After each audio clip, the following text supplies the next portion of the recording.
Um, so welcome to our presentation for the final project, and we decided to do setting up a game plan for opposing pitchers versus the Blue Jays based on the 2021 statistics.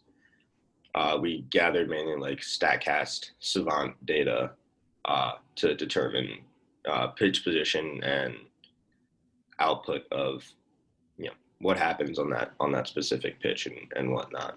And so now I'll hand it off to Morgan, who will tell you a little bit more about our project. So, as he said, our question was to find and analyze the Blue Jays hitting and look for possible strategies that pitchers could use against them, like what ways pitchers can utilize their arsenals of different pitches, locations to most effectively get the Toronto hitters out.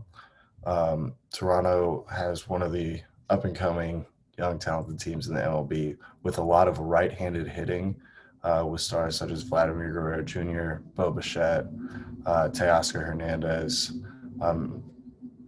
also Springer, Simeon, both right-handed hitters as well, even though Simeon has recently left the team. We expect the right-handed hitting to be reflected in our data as pitchers would most likely favor one area of the plate or not, with a majority of right-handed hitters. We believe it would be smart for opposing teams to begin trying to figure out this roster of stacked right-handed hitters sooner rather than later, to try to effectively pitch against them.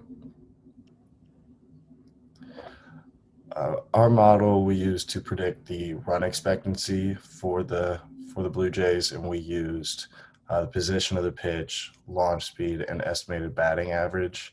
Our model came up with an R-square value of 0.294, which is not very high, but we didn't expect a high number given how much randomness there is in the sport of baseball. Our variables, with their low VIF values, just a little over 1, show that there was very little multicollinearity between them. As for the statistical significance of the variables, we found that the position of the ball on the z-axis was important, and it shows that the farther forward it is, the higher the run expectancy would be. The highest value we had was the estimated batting average, which means that would, like, every increase or decrease in that would have the largest effect on the outcome of expected runs. So this is the top 5 Blue Jays hitters pretty much from last season, and in each chart is their strike percentages based on the zone that the pitch was thrown in. Just before I dive into the plots, I just want to bring up Vladimir Guerrero Jr. is one of the best hitters, one of the best young hitters in the sport. He came in second in total barrels last season, and he was third in average exit velocity for last season, which is very good. The Blue Jays had the third youngest team in terms of batting age and had the third highest runs per game. So this is an offense that is very good, even though they didn't make the playoffs last year. They're looking to do even more damage than they did last season. From the plots, we can tell that a lot of the hitters ended up getting thrown a lot of pitches low in the zone. As we can see, the strike percentages were a lot higher on lower pitches.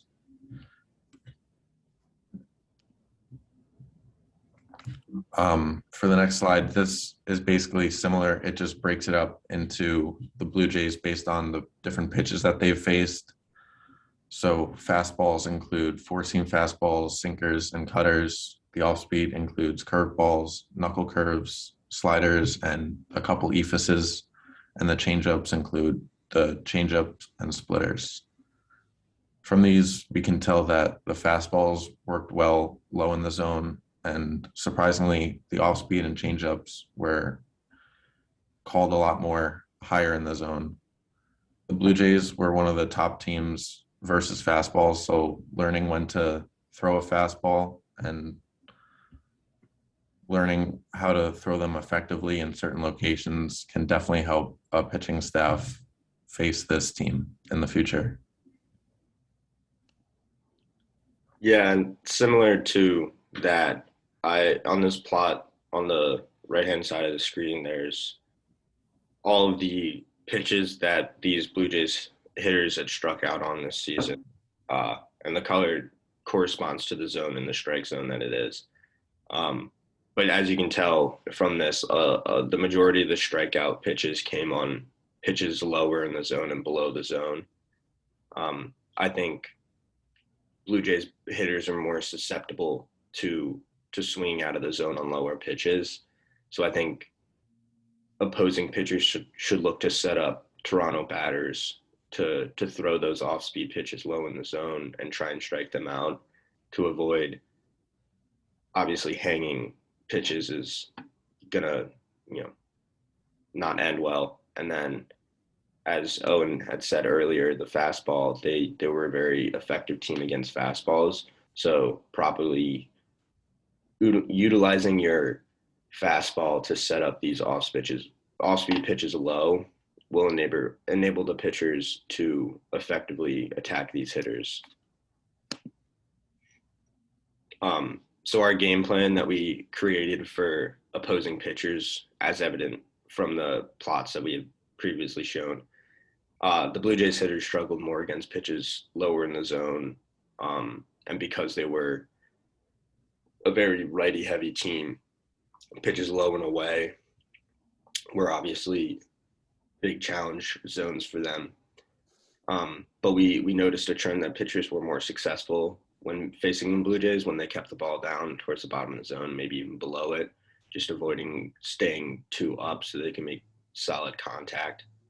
And I think being able to silence the big bats like Guerrero Jr., Bichette, Hernandez, Springer, Semion's now gone, so I guess you don't have to worry about him.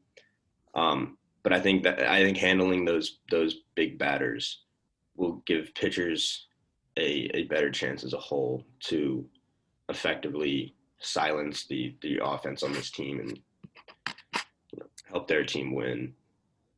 But yeah, keeping the ball down and pitching according to the heat maps that we kind of had could definitely be a good strategy for these pitchers to not leave pitches into the zone where they could get hurt by these big righty bats. Thank you. That'll be it for today. Thank you and have a good one.